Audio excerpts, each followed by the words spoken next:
অনেক কিছুই পরিবর্তনশীল। একটা সময় এমন ছিল, আমরাও দেখেছি, যে ইসলামী রাজনীতি করবে কোনো হুজুর, এটারই তো খারাপ নজরে দেখা হতো। একজন হুজুর মানুষ, আলেম মানুষ, ইসলামী ধারার, মানে সেকুলার বাদ দেন, সেকুলার করলে সমস্যা নেই, মাওলানা ভাসানীও রাজনীতি করে গিয়েছেন, ওনাকে নিয়ে অত বিতর্ক শুনবেন না। কিন্তু কোনো একজন আলেম যদি ইসলামী ধারার কোনো রাজনীতি করে, এখনও যারা বিএনপি করে, আওয়ামী লীগ করে, তুলনামূলক নিরাপদ। যেই সমস্ত আলেমরা বিএনপি করে, আওয়ামী লীগ করে, তুলনামূলক নিরাপদ আমাদের সমালোচনার হাত থেকে, দেখবেন তাদেরকে নিয়ে খুব বেশি সমালোচনা, খুব বেশি টিটকারি, খুব বেশি ভুল ধরা, এগুলো হয় না। কেন? ভাবে তারা চলুক তাদের মতো। এমনকি ক্ষমতায়ন যদি হয়, তাদের যদি সুযোগ পেয়ে যায়, তাহলে তাদের সঙ্গে মিশতে, তাদের কাছে যেতে আমাদের বিবেকে বাঁধে না। তো নিজেদের ভেতরে আমরা উদারতা দেখাতে পারি না, আল্লাহ হেফাজত করুক। কিন্তু অনেক কিছুই পরিবর্তনশীল। এক সময় ওয়েবসাইট ব্যবহার করলেও খারাপ চোখে দেখা হতো। একটা সময় এমন ছিল যে কেউ যদি মাদ্রাসায় পড়ে ভার্সিটিতে যেত, অথবা ওই লাইনে পড়ালেখা করতো, এমনকি আমরা তো এটা দেখেছি, আল আজহার মদিনায়ও যদি যেত, আরে ও তো গেছে, এইরকম একটা মানসিকতা ছিল। ও তো মনে হয় ওই দল ওইখানে গিয়ে অন্তর্ভুক্ত হয়ে গিয়েছে, একটা মানসিকতা ছিল। কিন্তু আলহামদুলিল্লাহ পরিবর্তন হয়েছে। ছোটবেলায় আমরা অনেক পত্রিকায় লেখা দেখতাম, মাসিক পত্রিকায়, ফেসবুক ব্যবহার করবে কোনো আলেম, নাউজুবিল্লাহ। আলেম আবার ফেসবুক ব্যবহার করতে পারে, মানে এটা অনেকটা ওই মদের বার আর গানের পার্টির মতো মনে করা হতো। কিন্তু এখন দেখা যাচ্ছে না, এটা একটা জরুরত, সবাই এর সাথে সম্পৃক্ত হচ্ছে। এমনকি আমরা যখন 2013 সালে আন্দোলন করি, ওই সময় অনেকে ভাবতো যে ব্লগার মানে নাস্তিক, মানে ব্লগার শব্দটার অর্থই মনে হয় নাস্তিক, মুরতাদ বা বেঈমান টাইপের কিছু। কিন্তু পরে যখন দেখলো না, কিছু কিছু আলেমও ব্লগে লেখালেখি করে, তারাও ব্লগার। মানে ব্লগ একটা জায়গা যেখানে লেখালেখি করা যায়, এখানে হুজুরও করতে পারে, সাধারণ মানুষও করতে পারে। আলহামদুলিল্লাহ পরিবর্তন হয়েছে। তো এখন এমন একটা সময় আছে, আমি যদি আমার কথাই বলি, আমি ধরেন এখন প্রত্যক্ষ রাজনীতিতে আছি, এরপরও ঢাকা শহরে একটা মসজিদের খতিব যেখানে 8,000 মুসল্লি আছে, আমার মানে মসজিদের ভেতরেই জায়গা হয় 8,000, আর রাস্তার যদি হিসাব করি তাহলে সংখ্যাটা আরও বেশি। কিন্তু এখন থেকে 20 বছর আগে পেছনে ফেরত গেলে এই রকম রাজনীতি করে ওই মসজিদে এটা টিকে থাকা, এটা আসলে কল্পনাও করা যেত না। তো আলহামদুলিল্লাহ মানুষের মনস্তাত্ত্বিকতায় পরিবর্তন ঘটছে। আমি আশাবাদী, আমাদের ইমামরা লিখে গিয়েছেন, ইদা আরাদ আল্লাহু শাইআন হাইয়া আলাহু আসবাব। আল্লাহ যখন কোনো কিছুর এরাদা করেন, আল্লাহ সেটার আসবাব, উপকরণ তৈরি করেন। এই যে একটা পরিবর্তন ঘটছে, এবং মানুষরা ইসলামী দলগুলোকে, ইসলামপন্থীদেরকে, আলেমদেরকে নেতৃত্বে দেখারও একটা মানসিকতা ইতিমধ্যে তৈরি হয়েছে। এই যে গত নির্বাচনের পরে কিছু কিছু আসনে যে মেকানিজম হলো, ইঞ্জিনিয়ারিং হলো, এটা তো বগুড়ার মানুষরা আরো ভালো জানেন। এরপরে আমাদের চাইতে বেশি কষ্ট পেয়েছে সাধারণ মানুষরা। আমরা না, আমাদের চাইতে বেশি কষ্ট পেয়েছে রিক্সাওয়ালা, ভ্যানওয়ালা, এরকম সাধারণ মানুষরা। আমার কাছে অন্তত কয়েক ডজন মানুষ বলেছে, হুজুর আমরা তো নিজের পকেটের পয়সা খরচ করে ভোট দিলাম, ওই একদিন আমি 500 টাকার কাজ করতে পারতাম, ওইটা না করে আমি গিয়ে নিজের খরচ করে ফ্যামিলি নিয়ে গিয়ে ভোট দিলাম, আপনারা তো রাখতে পারলেন না। তার মানে তারা আরও বিরক্ত, তারা আরও উত্তেজিত যে কেন হুজুররা ক্ষমতায় গেল না, ইসলামী দলগুলো ক্ষমতায় গেল না। আলহামদুলিল্লাহ এই মানসিকতা এমনি এমনি হয়নি। আমি মনে করি আল্লাহ তাআলা একটা মহাপরিকল্পনার দিকে আমাদেরকে এগিয়ে নিচ্ছেন। তো মানুষ এখন চায় যার পেছনে নামাজ পড়ি, তার নেতৃত্বে আমরা রাষ্ট্রের ভেতরে চলবো, এই একটা মানসিকতা ধীরে ধীরে তৈরি হচ্ছে এবং আরও বাড়বে। আর তার চাইতে মজার বিষয় হলো ইয়াং জেনারেশন, যাদেরকে নিয়ে বেশি ভয় ছিল, কারণ ওরা যে এই ধারায় পড়ালেখা করেছে, বিশেষ করে হাসিনার আমলে এই শিক্ষা সিলেবাসে এত শয়তানি, ভণ্ডামি, সেকুলারিজম, নাস্তিকতা, এমনকি ট্রান্সজেন্ডারিজম পর্যন্ত ঢুকিয়েছে। ভয় ছিল এই প্রজন্ম তো পুরাই মনে হয় নাস্তিক হবে, পুরাই বেঈমান সেকুলার হবে। কিন্তু আলহামদুলিল্লাহ অনেক স্কুল, কলেজ, ভার্সিটির ছেলেদের সাথে কথা বললে মনে হয় আমাদের জজবা কম ওদের চাইতে। আমার নিজের অনুভব হয় যে আমাদের জজবা কম ওদের চাইতে, ওরা এর চাইতে বড় কিছু, মানে একটা চূড়ান্ত ইসলামী বিপ্লবের জন্য মুখিয়ে আছে। খালি ডাক কেন দিচ্ছে না হুজুররা, এর জন্য হুজুরদের উপর তারা বিরক্ত যে হুজুর ডাক দেন, আমরা একবারে চূড়ান্তভাবে নেমে যাব। তা আমি আশাবাদী ইনশাআল্লাহ একটা পরিবর্তন হবে। সর্বশেষ কথা, যেহেতু পরিবেশ আল্লাহ তৈরি করে দিচ্ছেন, এখন আমরা যদি নিজেরা নিজেদেরকে উপযুক্ত না করি, তাহলে কিন্তু এটা আল্লাহর নেয়ামতের বড় বেকদরি হবে। এখন ট্যাপ থেকে পানি যদি পড়ে, আমি যদি বালতি সরিয়ে রাখি, বালতি কিভাবে ভরবে? অন্তত বালতিতে তো জায়গা মতো দেওয়া দরকার। এজন্য আল্লাহর হস্তে আসুন, আমরা এখানে যে যেই দলের হই, যে যে ধারার হই, শুধু এখানে কয়জন আছি আমরা তাই না, বরং সকলের ভেতরে বার্তাটা আমরা ছড়াই যে আলেমদের মতনৈক্য ছিল, আছে, থাকবে, কোনো সন্দেহ নাই। আলেমদের মতনৈক্য ছিল, আছে, থাকবে, কিন্তু অধিকাংশ মতনৈক্য এমন যেগুলো আম পাবলিকের জ্ঞানের বাইরে, এগুলো এরা বোঝার যোগ্যতাই রাখে না। বাস্তবেই আল্লাহ তাআলা সিফাতের মাসালা বলেন, আকীদার বহুত মাসালা বলেন। এখন আপনি আমপাবলিককে গিয়ে বোঝাবেন যে আল্লাহ কোথায়, আল্লাহ কি আরশের ঊর্ধ্বে, নাকি আল্লাহ তাআলা জ্ঞানগতভাবে সর্বত্র বিরাজমান, নাকি ইত্যাদি ইত্যাদি, এগুলো মানুষের মাথা খারাপ হয়ে যাবে। কি বলে এজন্য আমার সর্বশেষ আপনাদের নিকট স্বনির্বন্ধ আহ্বানই এটা, কাল্লিমুন নাস আলা কাদরি ওয়াকুলিহিম আতুহিব্বুনা আন ইউকাযযাবাল্লাহু ওয়া রাসূলুহু। মানুষের সামনে আমরা একটু তাদের আকল অনুসারে কথা বলি। আমাদের যত ঝগড়া বিবাদ নিজেদের ভেতরে মিটমাট করি।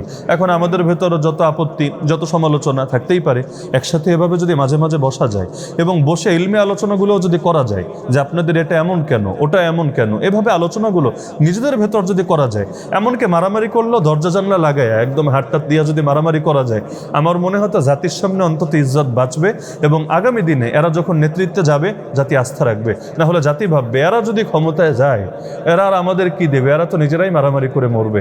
এইরকম একটা জঘন্য পরিণতি থেকে আল্লাহ হেফাজত করুন। আল্লাহ বলেন 4 শ্রেণীর মানুষকে ভালোবাসা আমার জন্য অপরিহার্য হয়ে গিয়েছে। 1 নম্বর শ্রেণী যারা একজন আরেকজনকে আল্লাহর জন্য ভালোবাসে।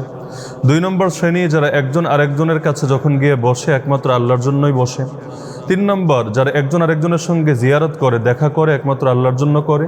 আর 4 নম্বর একজন আরেকজনের জন্য অর্থ খরচ করে, সেটা একমাত্র আল্লাহর জন্য করে। তো এই যে একসাথে আসা, একসাথে বসা এবং একসাথে মহব্বত আদান প্রদান করা, আমি আশাবাদী আল্লাহ তাআলার এই সহিহ হাদিসে কুদসি যেটা, আমরাও এর অন্তর্ভুক্ত হব এবং আল্লাহ তাআলা আমাদেরকে ভালোবাসবেন ইনশাআল্লাহ। দ্বিতীয় একটা হাদিসের মধ্যে আছে, আল্লাহ রাসূল সাল্লাল্লাহু আলাইহি ওয়াসাল্লাম বলেন, মান আদা মারিয়াদান আও যারা আখান লাহু ফিল্লাহ নাদাহু মুনাদিম মিনাস সামা আন তিবতা ওয়া তাবা মামশাকা ওয়া তাবাওয়াতা মিনাল জান্নাতি মানজিলা। কেউ যখন কোনো অসুস্থ রোগীকে দেখতে যায় অথবা আল্লাহর জন্য মহব্বত করে এমন কোনো দিনদার ভাইকে দেখতে যায়, আসমান থেকে একজন ঘোষক ঘোষণা দিয়ে তাকে বলতে থাকে, তুমি সফল হয়েছো, তোমার পথ চলা সফল হয়েছে, জান্নাতকে তুমি তোমার ঠিকানা বানিয়ে ফেলেছো। তো যার কারণে এখানে আমাদের কয়েকজন ভাইয়ের আলোচনা এই পয়েন্টে এসেছে যে এভাবে মাঝে মাঝে বসা হলে আমাদের মহব্বতগুলো বাড়বে, উদারতা বাড়বে, এবং শুধু মহব্বত আর উদারতা আমাদের মধ্যে না, আল্লাহর মহব্বত পাওয়াটা আমাদের জন্য সহজ হবে ইনশাআল্লাহ। 3 নম্বর হাদিসটা হলো, এটা রুহের জগতের ব্যাপারে, আল আরওয়াহু জুনুদুম মুজান্নাদা ফামা তাআরাফা মিনহা ইতালাফা ওমা তানাকারা মিনহা ইখতালাফা। প্রথমবার এই হাদিসটা পড়ার পর আমি চমকে উঠেছি, বড় জটিল কথা। আল্লাহ রাসূল সাল্লাল্লাহু আলাইহি ওয়াসাল্লাম বলেন, রূহগুলো রুহের জগতে সম্মিলিত বাহিনীর মতো ছিল।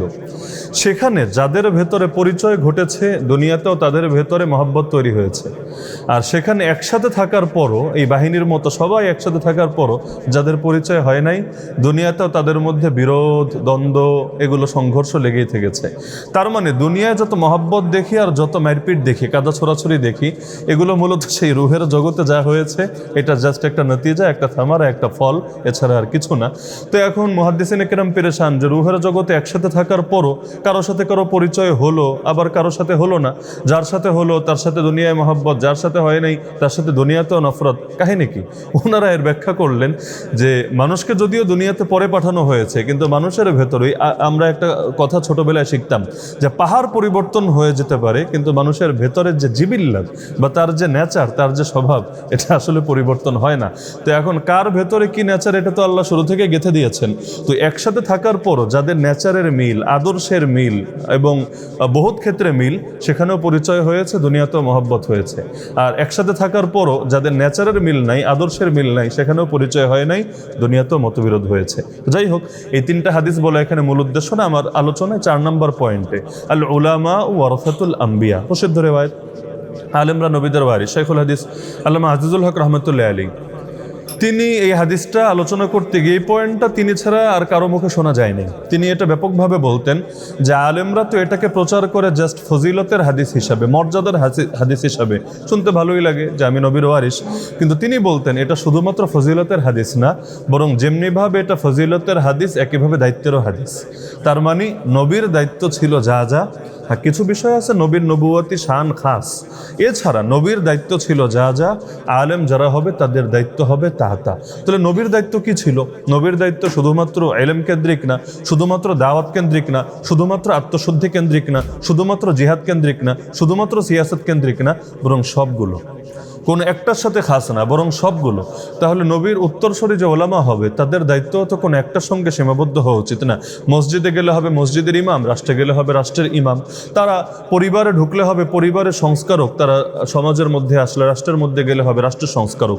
আল্লাহ রসুল সাল্লাহ ইসলাম তিনি নেতা ছিলেন, জাগতিক নেতাও ধর্মীয় নেতাও, আলেমরাও জাগতিক নেতাও হবে ধর্মীয় নেতাও হবে, এটাই হওয়া দরকার ছিল।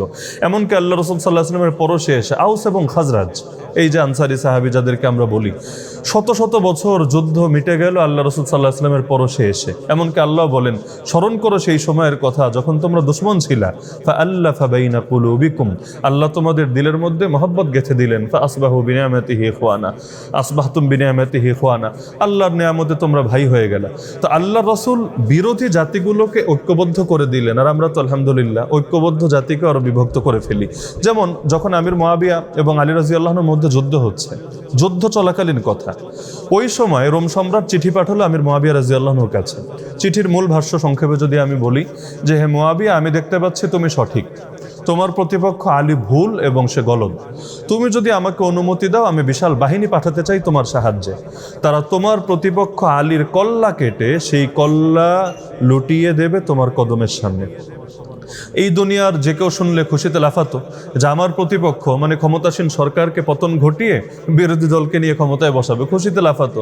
আর বিদেশিরা করলে তো সুবিধা, নিজে করলে বদনামের ভয় আছে, বিদেশিরা করলে বদনামের ভয় নাই, সফল হলেও ওদের সমস্যা না, কারণ পরবর্তীতে তাকেই গদিতে বসাবে, আর ব্যর্থ হলেও দোষ যা পাওয়ার তারা পাবে। কিন্তু তিনি ফিরতি চিঠিতে জবাব লিখলেন, প্রথম বাক্যই হলো বড় ভয়াবহ, ইয়া কালবার রুম, ইয়া মালিকার রোম না, ইয়া কালবার রোম, অর্থ হলো হে রোমের কুত্তা। ভাইয়ে ভাইয়ে ভুল বোঝাবুঝি হয়েছে, মাঝখানে এসে নাক গলানোর তুই কে? তুই যদি তোর এই প্রস্তাব দ্বিতীয়বার দেশ, তাহলে আমি মুআবিয়া এমন এক বিশাল বাহিনী পাঠাবো যার প্রথম সদস্য থাকবে তোর সামনে রোম দেশে, শেষ সদস্য থাকবে আমার সামনে শামে।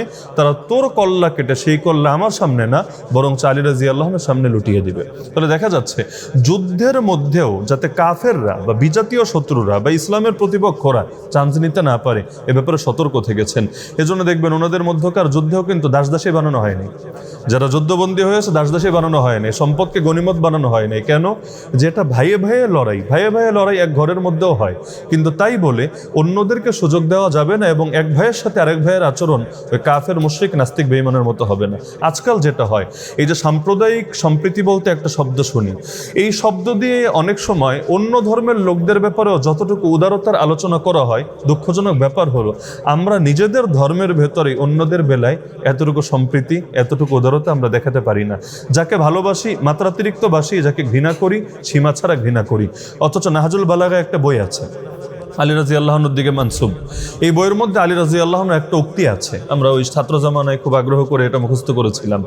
আহবিব হাবিবাকা হাওনাম্মা আসা আন ইয়াকুনা বাগীদাকা ইয়াওমাম্মা ওয়া আবগিদ বাগীদাকা হাওনাম্মা আসা আন ইয়াকুনা হাবিবাকা ইয়াওমাম্মা। মানে কি, যাকে মহব্বত করবা একটু রয়েস হয়ে মহব্বত করো, কারণ সে কোনোদিন তোমার দুশমনও হয়ে যেতে পারে। আর যারে দেখতে পারো না তোমার দুশমন, তার সাথে দুশমনিটা একটু সীমার মধ্যে রয়েস হয়ে করো, কারণ সেও কোনোদিন তোমার মহব্বতের মানুষে পরিণত হতে পারে। অথচ আমাদের আচরণে দেখবেন উল্টা, মহব্বত হলে এমন হওয়া হয় মানে সীমা ছাড়িয়ে যায়, আবার কোনো কারণে দূরত্ব ভাঙন হলে এমন হওয়া হয় সাধারণ মানুষ পর্যন্ত পেরেশান হয়ে যায়। আল্লাহ হেফাজত করুক। যতটুকু আলোচনা হয়েছে আল্লাহ তাআলা এগুলো এর মধ্যে যা কিছু ভুল ত্রুটি মাফ করুন, যা কিছু উপকারী এগুলো ধারণ করার তৌফিক দান করুন। আমিন। ওয়া আখিরু দাওয়ানা আলহামদুলিল্লাহি রাব্বিল আলামিন।